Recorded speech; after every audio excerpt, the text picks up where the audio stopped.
Well, howdy. I want to talk to you today about using a closet to grow vegetables. And in this closet, I have a flood and drain tray. They call it a 2x4, but it's a little bit larger. It's 2x4 in the center.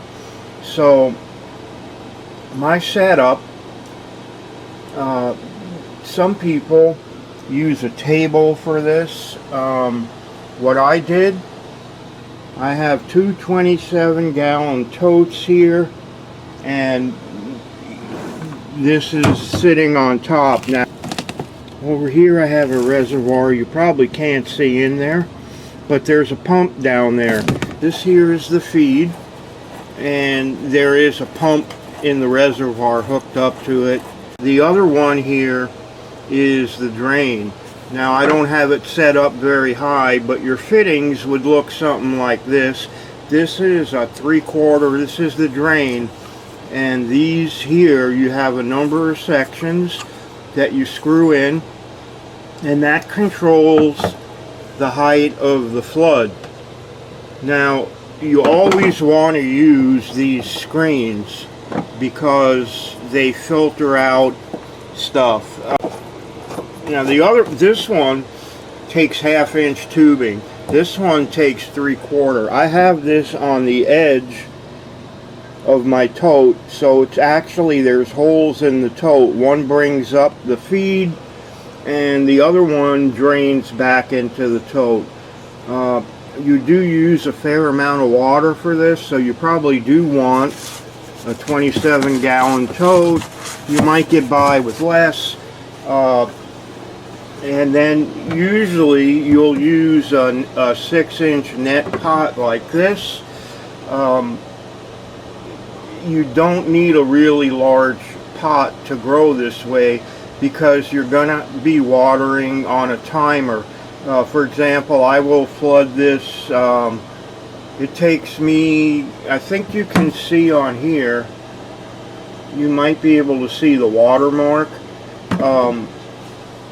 That I use about a 5-minute flood, and I do it about every 3 hours or so because these pots are filled with hydroton, so clay pebbles. It's also called leca, and I usually use grow stones because I have them, but they're similar. They don't make them anymore. The other thing about this is pretty versatile. This is set up for flood and drain, but over here I have my top feed drip set up, and this can be screwed right in, so you can do either.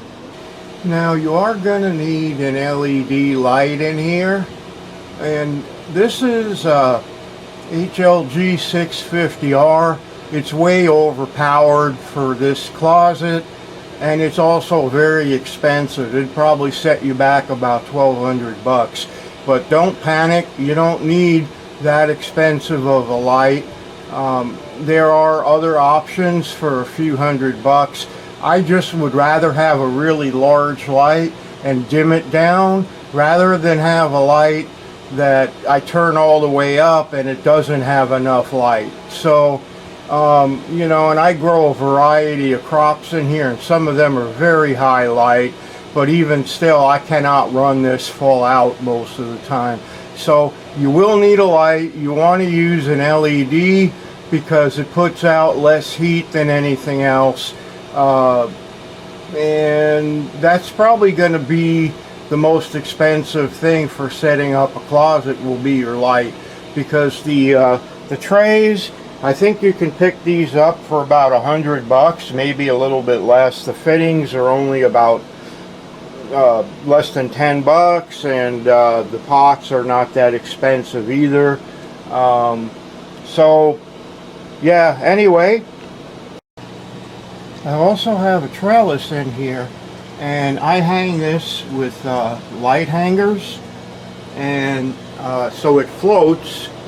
And this can be used to support tall plants, or like, let's say you wanted to grow strawberries in here. You don't want the runners sitting in that water.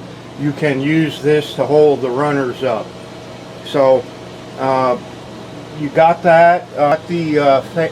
You've got a fan to give air. Now you can hang a fan on the wall if you want. I just happen to like these tower fans. And I have a pretty big exhaust fan in here. Even an LED is going to make heat, and you're going to need a way to get it out of your closet. So you're going to need some kind of exhaust fan. Mine vents into the the attic crawl space, but you can just let it blow out into your room. Like leave the door open enough. It's really important to have good airflow, because the air brings in not only oxygen, but it brings in CO2. And if you run a tight closet, it won't take long for your plants to use up all the ambient CO2, and they won't grow.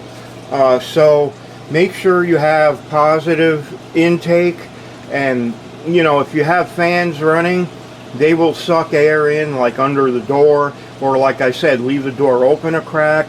Get a fan that you can point out.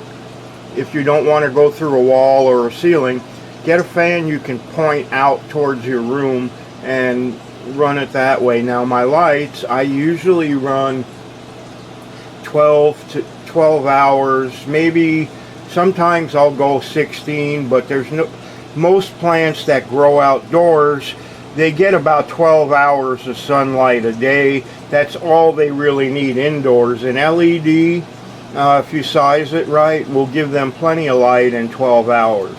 So you can run it longer, but it'll cost you more money. So that's the basics of this. Now, by the way, they say this is a 2x4, but it's bigger. So if you have a 4-foot tent, it probably won't fit in. You would probably need a 5-foot long tent. So really, it's a pretty good way to grow. Your plants, every time the water floods in, it forces in air. As it drops, it pulls air in. So you're going to have a timer for your pump, and it's a cycle. You're going to run, if you're using Hydroton, you're probably going to water 3 or 4 times, and then generally people don't water at night. So everything dries down at night, and it starts up again when the lights go on.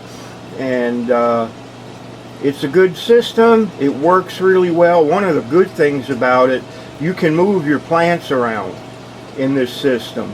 And like I said, I don't think they make a tray that's smaller than this. I know they make the 2x4, they make a 3x3, and I think they make from there it goes to like 6x6 or 8x8. So but you can do this. You can actually buy some totes, like on Home Depot. They have what's called a mixing tote, and it's 2 foot by 3 foot, and you can use those. The only thing, they're not grooved like this bottom, so water tends to sit a little bit. You need to drill 2 holes, either in a flood tray or in a tote, and well, it varies with the fittings. These are flood and drain fittings. They cost less than 10 bucks, and you get everything you need. Anyway, I thought I'd give you a quick look at this. I do have white plastic on the walls. That helps to reflect the light back. I don't think there's much else I can show you in here. I have a strip you know, for timers and stuff like that. And I do have up there, I have a meter that has some sensors in the reservoir to let me know what the nutrient level is. But you can grow anything in here. You can grow tomatoes, you can grow peppers, you can grow cannabis. It really doesn't matter. This will work for any kind of plant. And like I said, you do not need large pots, because as long as they're getting watered, they'll grow. You know, you can grow a 6-foot tall plant in this 6-inch net pot, as long as your cycle is correct, you know, and they get water every few hours. They'll grow just fine. So I'm going to let you go now, and I hope this video has been helpful to you. And take care of yourselves. Happy gardening, and don't forget to keep it green. All right, bye-bye.